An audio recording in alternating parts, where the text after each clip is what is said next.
scar.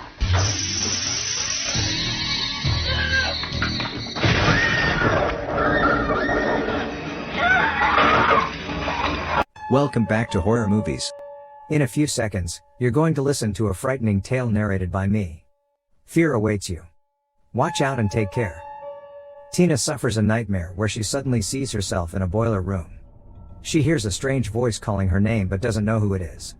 A horrible figure, Freddy, torments her with his four-finger knives as she wanders across a boiler room, trying to run from him. She gets to an enclosed area as Freddy follows after her. Unable to move further, she screams but Freddy just walks past. Thinking he is gone but still cautious, she tries to leave, but Freddy suddenly appears behind her. She screams and wakes up to see her nightwear torn from the finger knives. Her mom comes to her room to check on her and ask if she is okay, but she says it's just a dream. Her mom sees her torn clothes and tells her she's either got to cut her fingernails or stop that kind of dream. The next day Tina tells her friend, Nancy, about the dream she had the previous night. She tells her it is the worst nightmare she's ever had, and that it reminded her of the old jump rope song about the boogeyman. Nancy also tells her that she had a bad dream too but doesn't say it when Tina asks her what the dream was about. Nancy just says it's normal to have a bad dream once in a while. That night, Nancy and her boyfriend, Glen, come over to sleep at Tina's house since she is scared from the terrible nightmare she had the night before. Tina tells Nancy she's been seeing the guy's face all through the day and hearing the sound of his finger knives. This rings a bell in Nancy's ears as she remembers she had a similar dream. Glen is shocked as Nancy describes the man and the sound of his finger knives in her dream. He apparently dreamt about him too.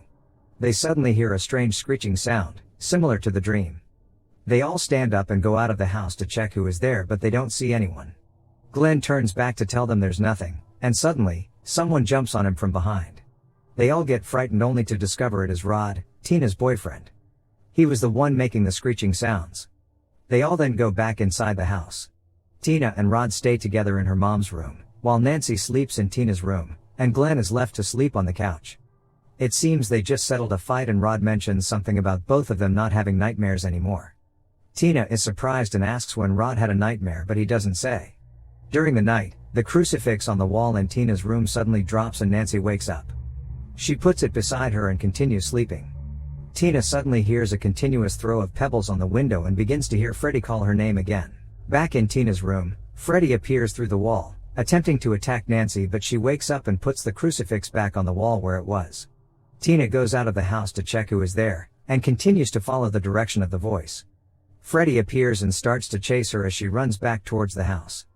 He catches her and she starts to scream and struggle with him.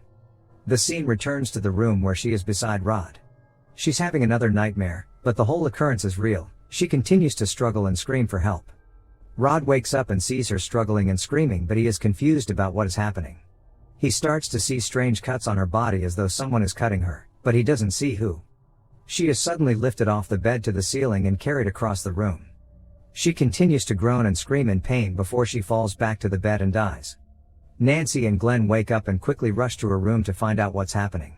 They get to the room to find Tina dead, and Rod has escaped. Nancy and her mom are at the police station to see her father who is a lieutenant. Her father questions why she was there anyway, in the middle of the night, especially with someone like Rod.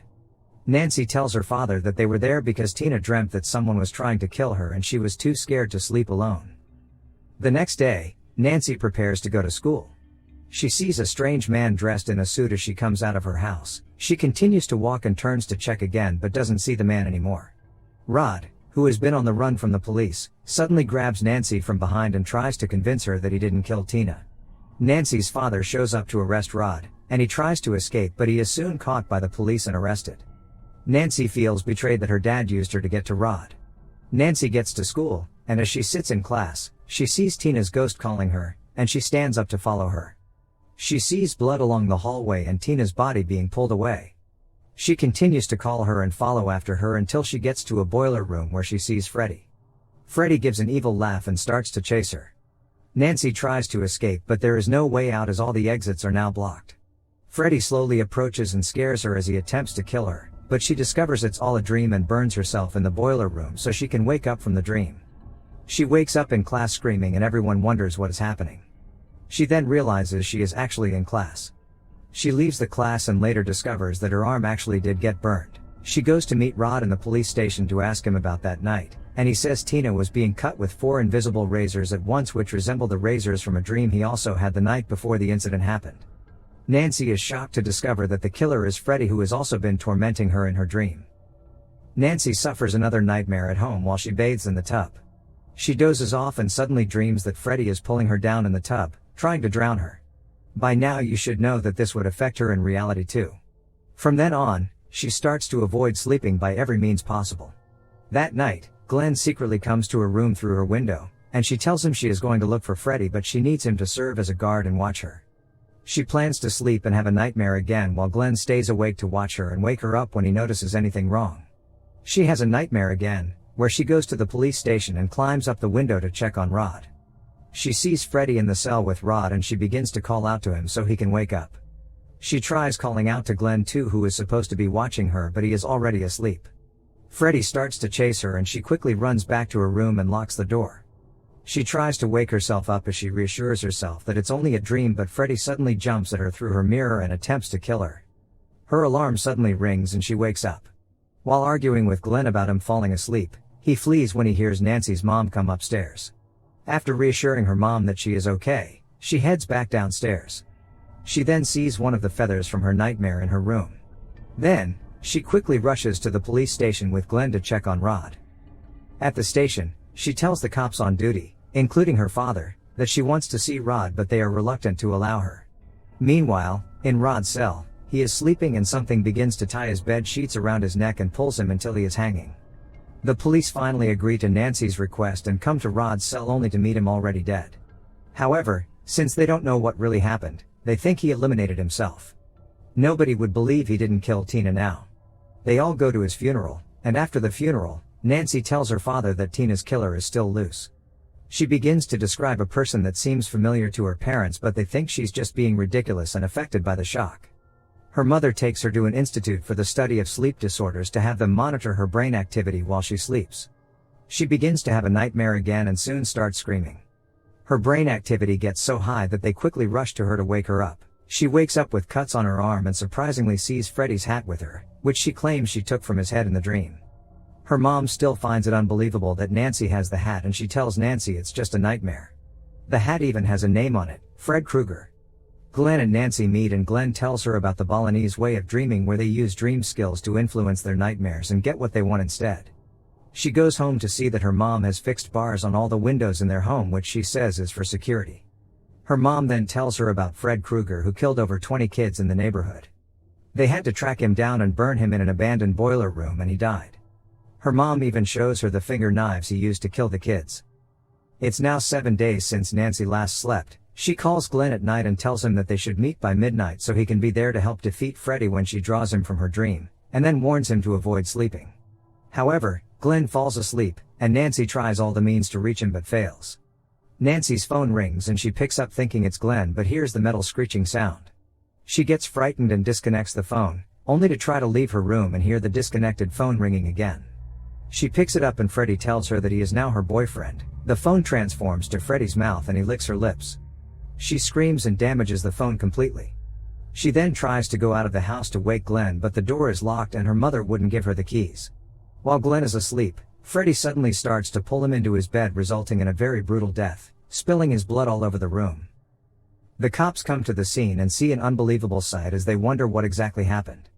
Nancy calls her father and tells him she would be bringing Fred Krueger out of her dream and she wants him to be there to arrest him before he kills her too. Her father still finds her unreasonable but tells her he would come anyway. She then goes on to set booby traps all across the house and goes to sleep after, setting a 10-minute timer to alert her when her alarm is about to ring. The nightmare begins and she goes to the boiler room to look for Freddy.